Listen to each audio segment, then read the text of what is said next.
David Guerrero Guevara salió de su casa una tarde de abril de 1987 para ir a una galería donde exponía una de sus obras. Tenía 13 años y se le consideraba una de las mayores promesas de la pintura española. Salió de su casa y nunca más se le volvió a ver. El 6 de abril de 1987, a las 7 menos 20 de la tarde, David se despide de su madre, Antonia, en la puerta de la casa familiar en el barrio malagueño de Huelín. Desde allí debía caminar unos 250 metros hasta la parada del autobús que lo llevaría a la Galería del Arte La Maison, en la calle Duquesa de Ponce, en el centro de la ciudad, donde lo esperaba un periodista, Paco Fandón, de Radio Popular, para entrevistarlo. Para ese momento, David ya era un artista conocido de la zona, tanto así que lo llamaban el niño pintor. Paco Fandón, el periodista, se había quedado prendado de sus cualidades artísticas. Lo había descubierto 3 días antes en la inauguración de una exposición colectiva de pintura sobre Semana Santa en la Galería de la Maison, en la que David Guerrero presentaba un Cristo de la Buena Muerte que dibujó en un solo día, dejando boquiabiertos a todos los críticos ante la sensibilidad artística de un niño autodidacta y que también podía transmitir tan sensibilidad con los pinceles. Después de la entrevista, el niño debe ir al Cenachero, donde desde hacía un par de años participaba en el taller de pintura de su tío, el pintor José Guevara Castro. Una vez terminada la clase, este tendría que volver a su casa. El periodista Paco Fadón lo esperó en la Galería de Arte, pero David nunca llegó. Paco se empezó a enfadar, pensando que era un irresponsable y que no cumplía con sus compromisos. Esa noche, en la casa familiar, su padre y sus hermanos cenaron, preocupados por su ausencia, pero tampoco mucho. Su madre decidió esperarlo para comer con él, pero los 2 platos se enfriaron sobre la mesa de la cocina, ya que David nunca llegó. Antonia no durmió en toda la noche, y con las primeras luces del día, ella y su marido denunciaron la desaparición del niño en la comisaría más cercana. Tenían que esperar 48 horas para poder realizar esta denuncia. Cuando se reconstruyeron sus movimientos por primera vez, los policías llegaron a la conclusión de que había desaparecido en el trayecto de 250 metros que separaba su casa de la parada de autobús. Hubo una hipótesis que decía que el niño fue secuestrado y querían pedir un rescate por él, pero dicha hipótesis fue descartada rápidamente, pues la familia de David vivía con lo justo que aportaba el salario de Jorge, el padre del niño, como empleado en una fábrica de confección de textiles. Se entrevistaron compañeros del colegio de David, pero tampoco aportaron mucho, salvo que, la tarde en que David desapareció, este decía que le dolía el estómago y tampoco se había comido el sándwich que le había preparado su madre. Ningún vecino había visto caminar hasta la parada de autobús al niño y los conductores de autobús tampoco recordaban haberlo visto. En la galería ya no es que solo el periodista lo estuviera esperando para nada, sino que nadie de los entrevistados por ahí recuerda haberlo visto. En la peña Cenachero, el pintor Calderón creyó ver a David en la escalera, pero le dijo a los policías que posiblemente se haya confundido con otro chico. Por esos días, otra pista movilizó a la Interpol a Lisboa. Al ver la foto del niño pintor, un vecino de un barrio de los suburbios se presentó a una comisaría y explicó que creyó haberlo visto junto con otros chicos de su misma edad pintando por las calles. También hubo llamadas telefónicas que lo identificaron, pero la búsqueda policial quedó en saco roto. Una semana después, la Interpol y la policía española catalogaron el caso como desaparición extrema. El caso parecía cerrado y sin solución, cuando, tras 3 años de la desaparición, su amiga y compañera del taller de pintura en la peña del Cenachero, Gemma Calderón, recordó que los días antes del 6 de abril de 1987, David le había regalado un dibujo. Más bien era una caricatura de un hombre mayor de nariz aguileña. Al dárselo, le dijo que era un suizo que conoció. Los padres de Gemma acercaron el dibujo a la policía, la cual rápidamente empezó el rastreo de algún ciudadano suizo que se hubiera alojado en los hoteles de Málaga por esas fechas. Así, descubrieron el nombre de un turista que, según la camarera, era parecido al personaje dibujado en la caricatura. Se llamaba Rudolf. También dijo que, limpiando su habitación, 3 años antes, había encontrado una servilleta de papel donde había escrito David Guerrero, Huelín, lo cual era el nombre del chico y el barrio donde vivía. La mujer dijo que había tirado esa servilleta, pero que recordaba todo lo que decía. Así, 2 policías españoles, acompañados por agentes de la oficina suiza del Interpol, visitaron la casa del turista suizo, pues era sospechoso de la desaparición del niño. Descubrieron que había muerto 1 año antes. Su mujer les dejó entrar en la casa y entraron en un cuarto oscuro donde había muchos rollos de fotografías que Rudolf hacía durante sus viajes. Los policías pidieron permiso para revisarlos, a lo que la mujer accedió, pero no encontraron ninguna foto de David ni pinturas de su galería La Maison, y así pasarían décadas sin tener un nuevo indicio sobre David. Nos vamos ahora al año 2015, donde el padre de David murió. Entonces, a la familia se le sumaba un nuevo problema, ya que para poder hacer la sucesión de bienes, David debía presentarse. Si no lo hacía, era necesario declararlo legalmente muerto. En 2016 lo declararon legalmente muerto. Antonia, la madre, explicó que es un simple trámite legal para que podamos seguir adelante. No quiero decir que no sigamos esperando el regreso de David. La familia lo seguía buscando y esperando. Entonces, uno de los hermanos del niño pintor, Jorge, se había asociado con el periodista Daniel Carretero para volver a empezar la investigación. Solicitaron acceso a todos los documentos que había en relación al caso y los volvieron a revisar. De todo lo que vieron les llamó la atención la declaración donde el pintor Calderón, por ese entonces ya había muerto, dijo a la policía que creyó ver a David en la escalera de la Peña El Cenachero, pero que podía haberse confundido. El hermano y el periodista volvieron a entrevistar a los compañeros de David en el taller de pintura y también a algunos de los profesores. Mientras estaban realizando estas labores de investigación, recibieron un mensaje anónimo, el cual decía: tenéis que buscar a Gervasio, del Cenachero. Estos volvieron al Cenachero y preguntaron por el tal Gervasio, pero nadie lo recordaba. Saltamos ahora en el tiempo a febrero del año 2020. Gemma Calderón, la niña cuyos padres habían entregado ese dibujo a la policía, encontró desconcertada en el buzón de su casa el mismo dibujo. Habían pasado 30 años desde que ese dibujo fue entregado a la policía, pero lo reconoció de inmediato. Además, también tenía los agujeros que le había hecho cuando lo colgó en la pared y algunas manchas que se hicieron cuando se entregó a la policía. Pero, ¿cómo llegó ese dibujo allí? La hipótesis más probable es que alguien lo haya robado y lo volvió a dejar en el buzón de Gemma. Estuve a punto de tirarlo porque estaba entre la publicidad buzoneada y venía suelto. Es algo muy raro. Luego llamé a Jorge, hermano de David, y se lo conté. Decidimos llevarlo a la policía. Una semana después me llamaron a declarar y me dieron a entender que el dibujo no lo tenían antes ellos y por tanto tampoco tenían explicación de cómo llegó a mi buzón, explicaba Gemma en el momento en el que se dio a conocer esta noticia. Además, también agregó: estoy segura de haber dado ese papel a la policía. Daniel Carretero, el periodista que ayudaba a Jorge con la investigación, hizo entonces una conexión que se le había escapado a la policía. ¿Y si el hombre del dibujo, el misterioso suizo, podía ser en realidad Gervasio, de la Peña del Cenachero? Alguien ha tenido acceso a la investigación y a los datos del domicilio actual de Gemma. El papel estaba oxidado, como si el tiempo hubiese pasado por él, y en papel de blog de la época. Es obvio que alguien ha roto la cadena de custodia. El por qué, cuándo o cómo lo desconocemos. No deja de ser curioso que no pasará nada en más de 30 años y en los últimos meses comiencen a pasar cosas, dijo el periodista apoyando a Gemma. En abril de 2021, el hermano y el periodista pidieron la colaboración ciudadana para descubrir la identidad del Gervasio.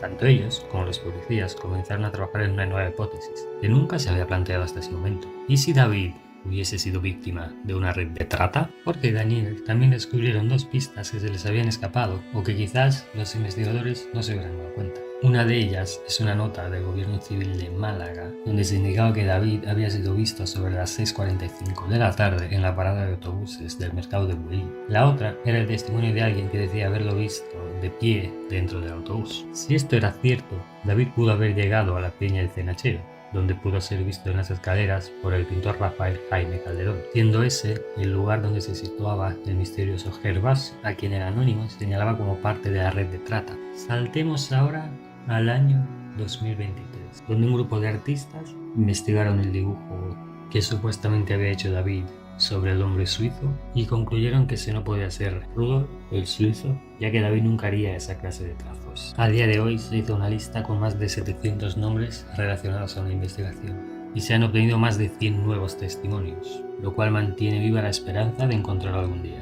A día de hoy, David tendría 49 años. José Monje García fue un joven español de 13 años que desapareció en el municipio sevillano de Dos Hermanas en la tarde del 10 de abril de 2006. Ese día era un lunes. José Monje, de 13 años, llegó a su casa en la calle Cristóbal Hauter, del barrio de la Huerta Sola en el municipio de Dos Hermanas, Sevilla.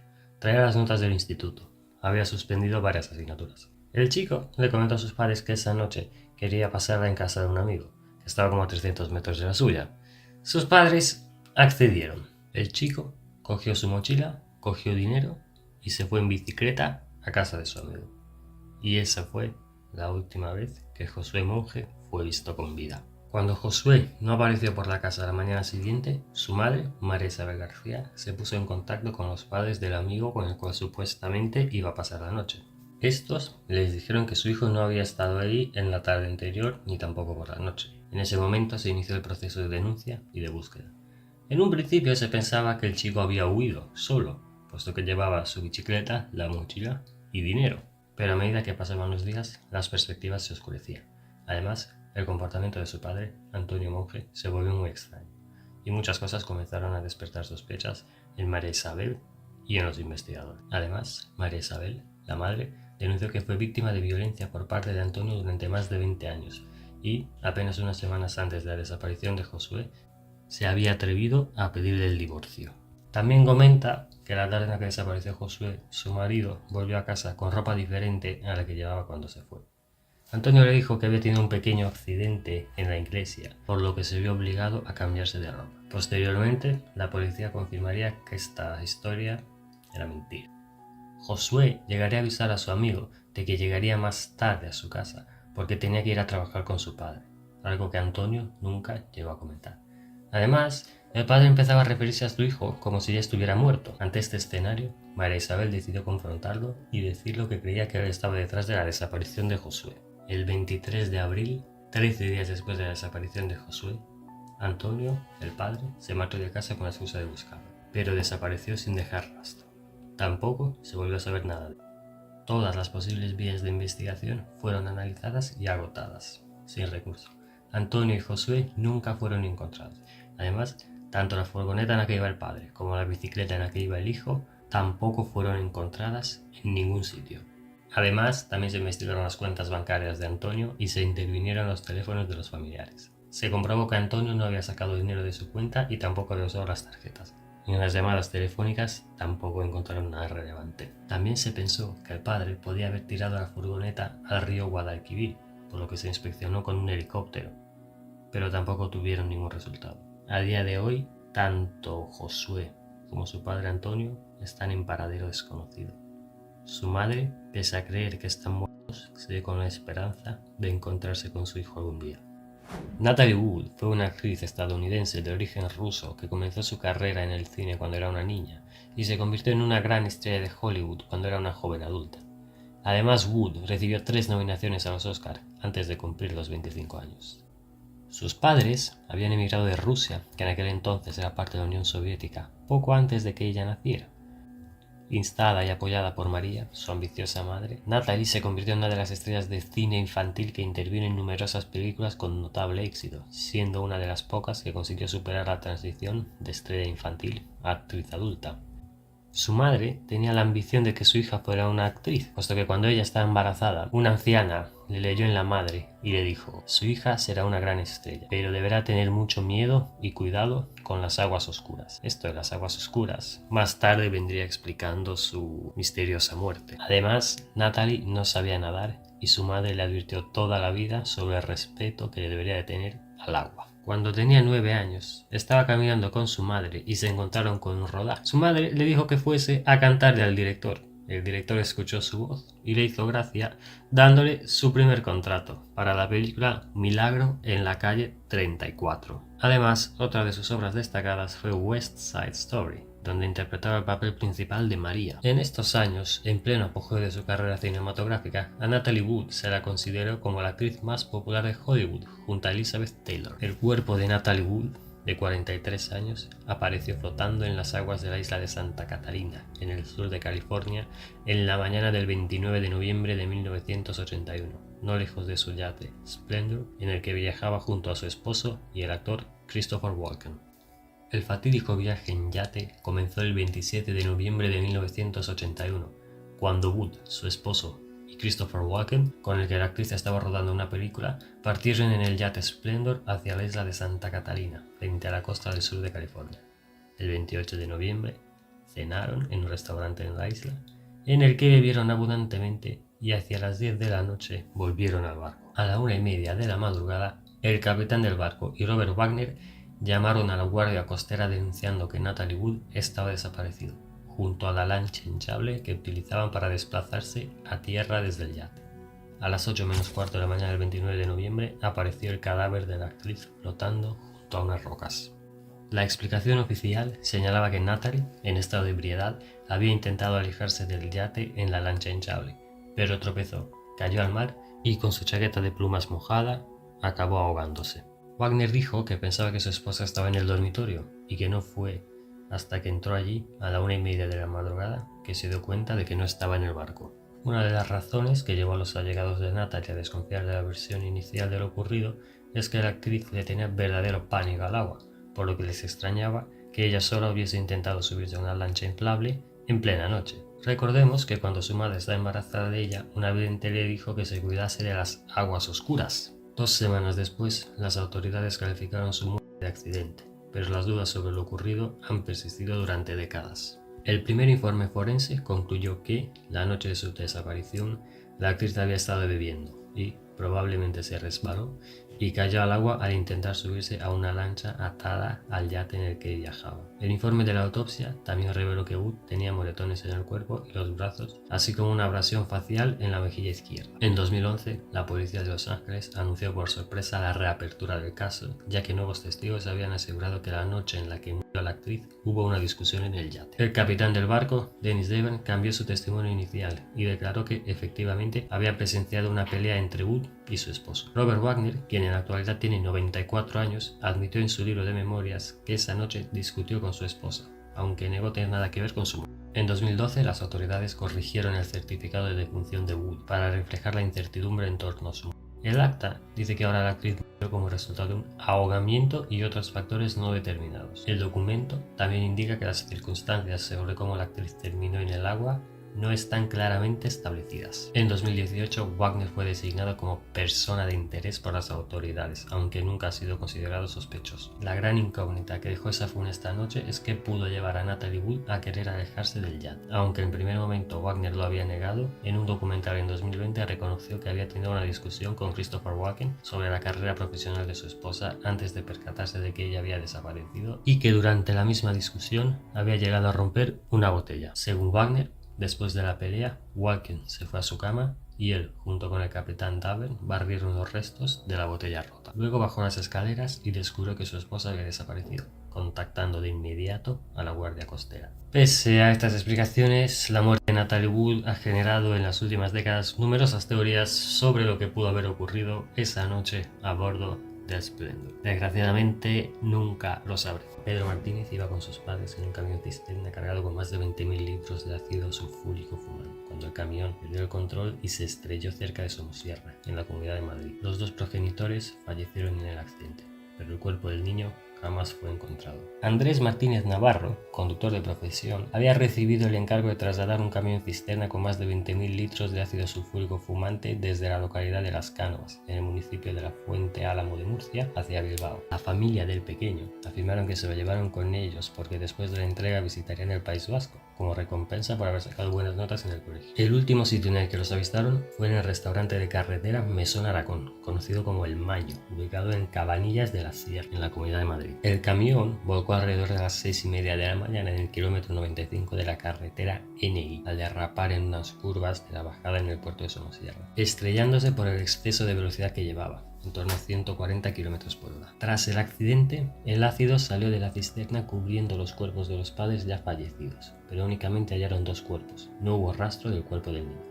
Esto generó multitud de teorías e hipótesis sobre el paradero del niño y si estaría con vida o no. Se confirmó que el niño viajaba a bordo del camión, ya que tanto los familiares como varios testigos corroboraron haberlo visto en compañía de sus padres. Además, dentro del camión encontraron zapatillas, así como ropa de niño. Se supo que el camión no tenía ningún problema, porque precisamente de cara a este viaje había pasado la ITV. Previo al accidente, el tacógrafo del camión registró que en los últimos 13 kilómetros habían realizado un total de 12 paradas, muy cortas, siendo la que más duró 30 segundos. Descartó la posibilidad de que hubiese atascos, puesto que eran las 6 de la mañana. Un año más tarde, cuando desguazaron el camión, encontraron restos de orina Se sabía que los padres ni consumían ni distribuían. Sin embargo, la familia confirmó que el padre estaba recibiendo presiones y amenazas por parte de una mafia para que transportase la mercancía al norte de España. A partir de ese momento, las autoridades desviaron el foco de la investigación hacia la teoría del narcotráfico, pensando incluso que el motivo por el cual se llevaron a Juan Pedro de viaje fue que en realidad lo que querían hacer era protegerlo de las posibles represalias de la mafia. La primera hipótesis planteada por la policía en este caso fue que el propio ácido disolviera el cuerpo de Juan Pedro, pero esta hipótesis fue rápidamente descartada porque la actuación de los cuerpos de emergencia fue muy rápida, impidiendo la disolución de los cadáveres. Tras el descubrimiento de que en el interior del camión se transportaban, la siguiente teoría barajada fue que el niño no estuviera en ese momento en el interior del camión, sino que fuese y retenido por los narcotraficantes, quienes viajaban en un vehículo detrás del camión para corroborar que la entrega se realizase correctamente. Esta hipótesis también explicaría cómo se produjo el accidente, ya que pudo haber sido por el nerviosismo de la situación o porque los padres fueron tras el hijo para rescatarlo. De igual manera, esta teoría también justificaría las reiteradas paradas que registró el tacógrafo. Otra teoría, planteada a partir de declaraciones de pastores y testigos del accidente, fue que un matrimonio de acento extranjero compuesto por un señor alto y de mediana edad y una mujer anciana que afirmaba ser enfermera, ambos vestidos con batas blancas, llegaron en una furgoneta Nissan Vanette blanca. Se bajaron, registraron el camión y sacaron un bulto del mismo, lo cargaron a su vehículo, saliendo rápidamente del lugar. Ese bulto sería, según la hipótesis, Juan Pedro Martínez. Las fuerzas policiales investigaron más de 3.000 furgonetas que coincidían con la descripción, pero ninguna de ellas arrojó resultados concluyentes. 23 de abril de 1992. Dos amigas volvían a casa haciendo autostop. Se subieron a un coche y nunca más fueron vistas. Manuela Torres nació en Francia, de una madre parisina de origen argelino y un padre malagués con ascendencia gitana. Ella y su madre acabarían mudándose a España, para ser más exactos en Aguilar de Campoo, junto a unos familiares tras el divorcio de sus padres. Allí hizo una muy buena amiga, Virginia Guerrero, natural de Aguilar de Campoo. Manuela era hija única y Virginia tenía 3 hermanos, uno de los cuales, años más tarde, acabaría siendo sacerdote. En la tarde del 23 de abril de 1992, Virginia le pidió a su madre, Trinidad, dinero para comprar una tarta para ir a una fiesta de cumpleaños a la que supuestamente la habían invitado. Sin embargo, Virginia no fue a ninguna fiesta de cumpleaños.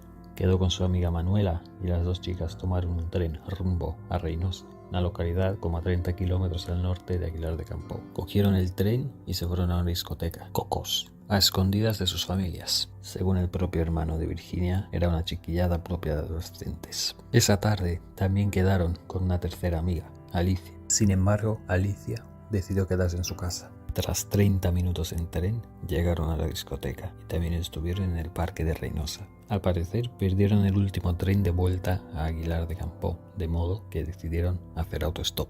La última persona que vio a las chicas fue una mujer de Aguilar de Campoo, que regresaba de casa desde Reynosa en su coche y afirmó haber visto de pasada a las jóvenes subirse a un Seat 127 blanco o de color crema, con matrícula de Valladolid, en las afueras de la calle principal de Reynosa. Esa testigo, Esperanza, recuerda cómo fue el momento en el cual las niñas se subieron al vehículo. Venía con mi sobrina y vi a 2 niñas haciendo autostop. Seguimos y vimos cómo paró un coche y nos quedamos mirando, por curiosidad y la preocupación de saber a dónde iban esas chicas. Iban a Aguilar, entiendo por eso que el chico era un desconocido. Una entró delante y la otra atrás, explicó Esperanza. Los padres denunciaron la desaparición de las niñas y al momento de hacerse público este hecho empezaron a surgir innumerables llamadas de personas que aseguraban haberla visto en una u otra parte del país, incluso en Francia, donde la Interpol abrió unas líneas de investigación que finalmente quedaron en saco roto. El padre de Manuela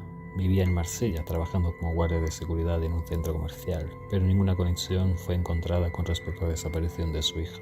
El encuentro, si hubo un Seat 127, si alguien la recogió, tenía que ser casual, dijo en su día Daniel Domingo Maroto, jefe de la comandancia de la Guardia Civil de Palencia, al programa Se Busca. Seguro que estaban haciendo dedo porque las vio una vecina de Virginia, contó la madre de Manuela en el mismo espacio.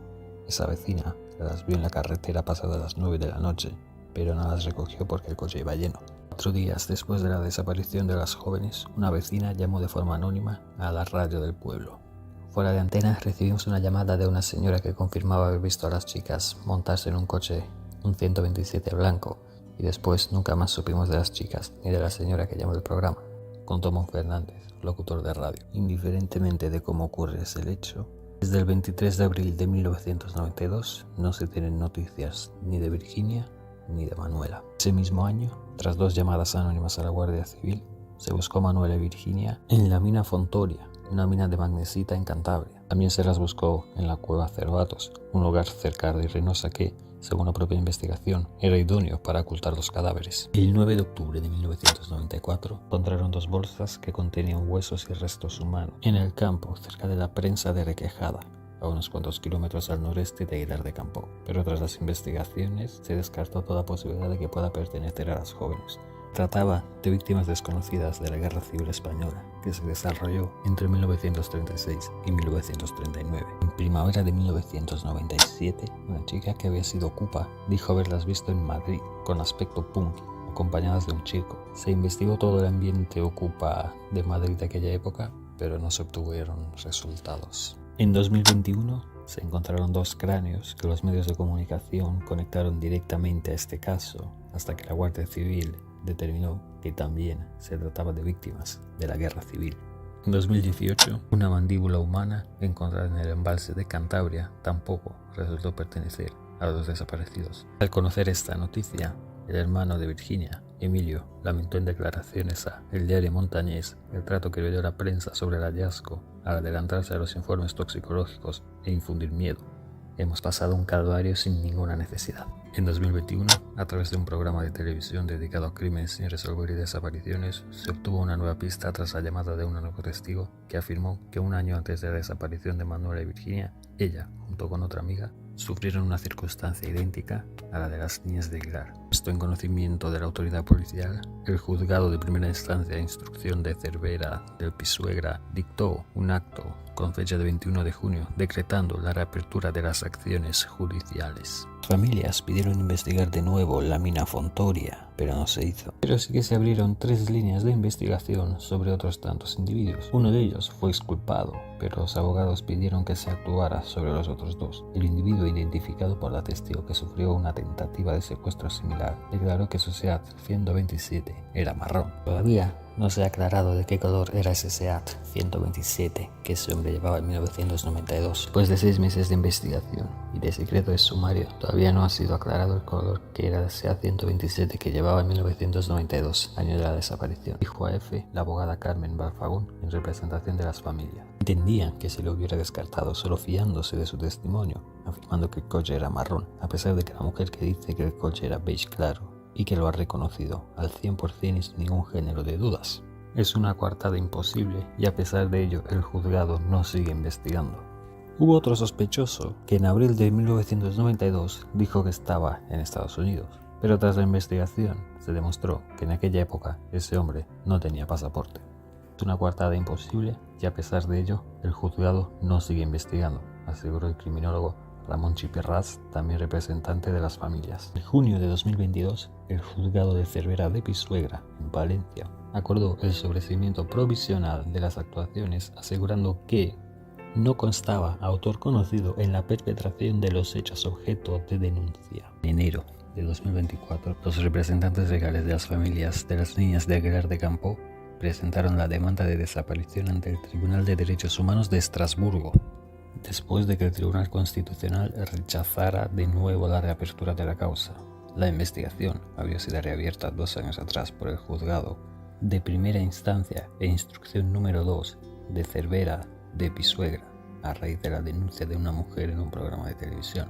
Sin embargo, tras diferentes pesquisas, la causa se volvió a cerrar meses después. La Audiencia Provincial de Palencia confirmó el archivo y los abogados de las familias de las niñas presentaron recurso de amparo ante el Constitucional, al entender que el auto que ratifica el sobreseimiento provisional de la causa vulneraba los derechos fundamentales, al igual que resoluciones previas del juzgado de instrucción. Bien pedían al máximo órgano encargado de interpretar la Constitución española que tuviera en cuenta la problemática con las personas desaparecidas y la laguna de jurisprudencia que hay en la materia. El Tribunal Constitucional era la única vía que les quedaba en España y, conscientes de la dificultad de admitiera este recurso, habían avanzado en el momento de presentarlo que, en ese caso, acudirían a Estrasburgo. Esto es lo último que se sabe sobre este caso a la fecha de publicación de este vídeo.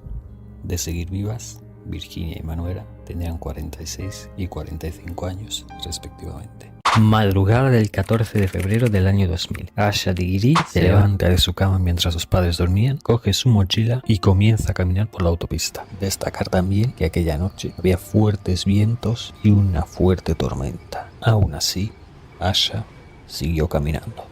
Varios conductores que circulaban por la autopista recordaban haberla visto.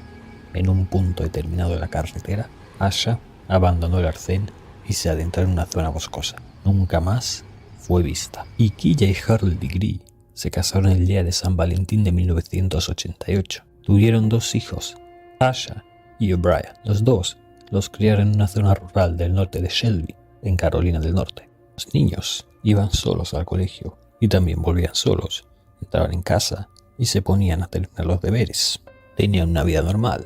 El matrimonio se aseguró de que sus hijos tuvieran una vida centrada en la familia, la iglesia y la escuela. Destacar también que no contaban con un ordenador en casa. Asha estudiaba 4º grado en la escuela primaria de Falston y tenía un fin de semana de 3 días en la segunda semana de febrero del año 2000. El viernes 11 de febrero cerraron las escuelas del estado de Cleveland.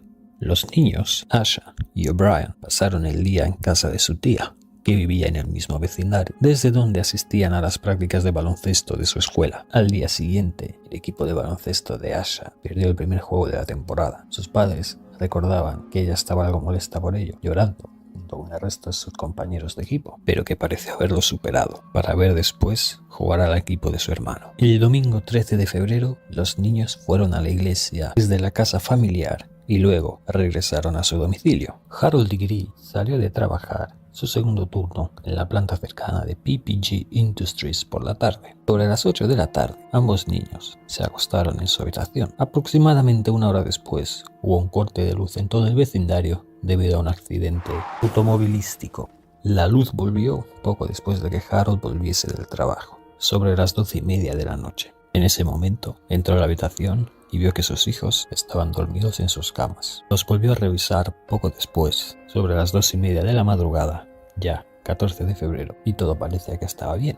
Poco después, O'Brien recuerda haber escuchado el chirrido de la cama de su hermana, pero no le dio mucha importancia. Supuso que simplemente era ella, que se estaba moviendo en la cama. En ese intervalo de tiempo, se especula que Asha se levantó de la cama, cogió su mochila, la cual previamente había empaquetado con ropa y algunos objetos personales, y salió de casa. Esa misma noche, un camionero y un conductor afirman haberla visto caminando entre las 3:45 y las 4:15 de la madrugada hacia el sur por la autopista 18, justo en el cruce norte con la autopista 180, vistiendo una camiseta blanca de manga larga y pantalones blancos. El conductor dio una vuelta con su vehículo, pensando que era extraño que un niño tan pequeño saliera solo a esas horas. Dio 3 vueltas en total hasta que vio a Asha correr hacia el bosque adyacente a la carretera y desaparecer. Era una noche lluviosa. El conductor dijo que en el momento en el cual vio a la pequeña había una tormenta furiosa. La madre de Asha se despertó sobre las 5:45 de la mañana ese lunes para preparar a los niños para el colegio. Era 14 de febrero, día importante no solo por ser San Valentín,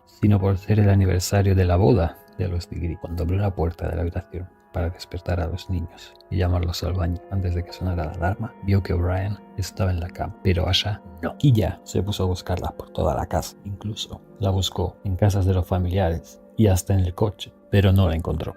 Rápidamente despertó a su marido y le dijo que no encontraba a la pequeña Asha. Él sugirió que Asha podría haber ido a casa de su madre al otro lado de la calle, pero cuando Killa llamó, su cuñada dijo que no estaba allí. Entonces, cuando entré en pánico, escuché el coche del lado, me puse los zapatos y salí corriendo. Killa llamó a su madre y esta le dijo que llamara a la policía. A las 6:40 de la mañana, los primeros policías habían llegado a la casa. Los perros del departamento policial no pudieron captar el aroma de Asha debido a la dispersión por la lluvia y el terreno mojado. Killa recorrió todo el vecindario gritando el nombre de Asha, despertando consigo a varios vecinos. Amigos, familiares y algunos vecinos cancelaron sus planes del día para ayudar a la policía a buscar por todo el vecindario, mientras el pastor de la iglesia visitaba y consolaba a los Degree en su casa. Al final del día, todo lo que se había encontrado era una manopla que Killa dijo que no pertenecía a su hija, ya que descubrió que no le habían quitado la ropa de invierno de la casa.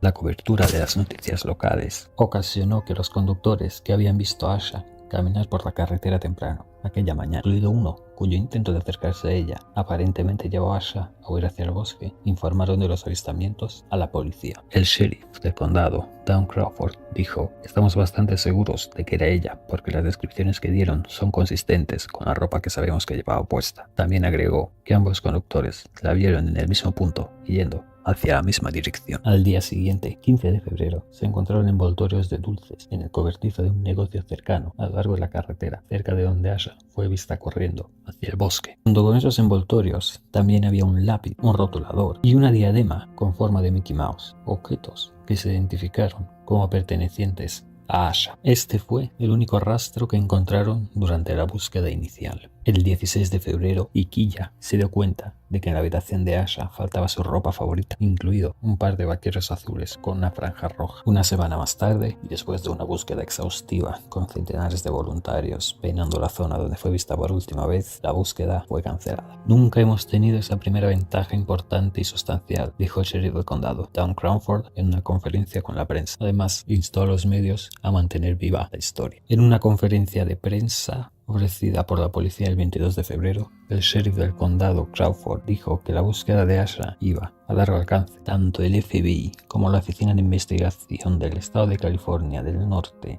se involucraron y pusieron sus respectivas bases los datos de la desaparecida, mientras las agencias terminaban de buscar en el área de su hogar y ruta. Según lo que contó Ikiya, que se llevó a Asha con ella, los investigadores creyeron que ella había planeado esta partida durante los días previos a su desaparición. Ella no es el típico fugitivo, dijo un experto en estos asuntos. Otro experto, Ben Hermini, del Centro Nacional de Niños Desaparecidos, señaló que la mayoría de los niños que huyen tienen al menos 12 años. Un agente del FBI también señaló la falta de un problema por el cual ella podría haber huido, como una familia disfuncional o un bajo rendimiento académico. Aún así, los investigadores creían que esa era la explicación más probable para su partida. La atención de los medios se volvió nacional. Un mes después de la desaparición de Asha, la familia apareció en The Montel Williams Show para llamar la atención sobre su caso, y se incrementó con sus comentarios en America's Most Wanted by The Oprah Winfrey Show. 3 de agosto de 2001, la mochila de Asha y otros artículos fueron desenterrados durante el proyecto de construcción de la autopista 18 de Morganton, del condado de Burke, a unos 42 kilómetros del norte de Shelby. La mochila se encontraba envuelta en una bolsa de plástico. El trabajador que la encontró dijo que la mochila contenía el nombre y el número de teléfono de Asha. El FBI lo llevó a su cuartel general para un análisis forense adicional. Los resultados de esa prueba no se hicieron públicas, siendo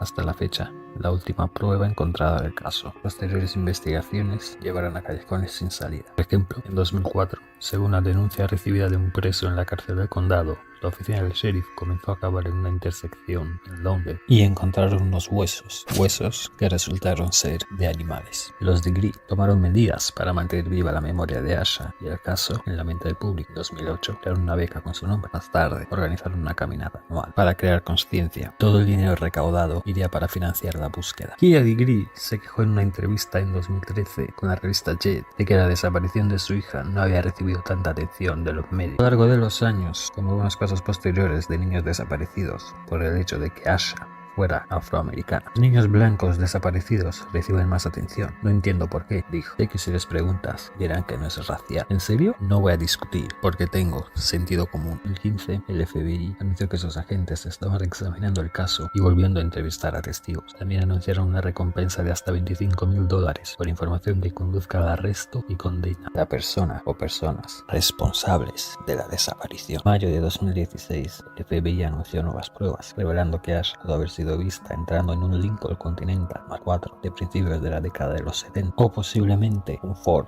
Thunderbird de la misma era a lo largo de la ruta 18, cerca de donde fue vista por última vez esa noche. Eran las investigaciones durante 2018, 2020, pero no encontraron. A día de hoy, Asha sigue desaparecida. Nadie, por ahora, sabe qué pasó realmente aquella madrugada del 14 de febrero. Si el video te ha gustado, déjate un like, un comentario, suscríbete y comenta algún caso que quieres que trate en próximos videos.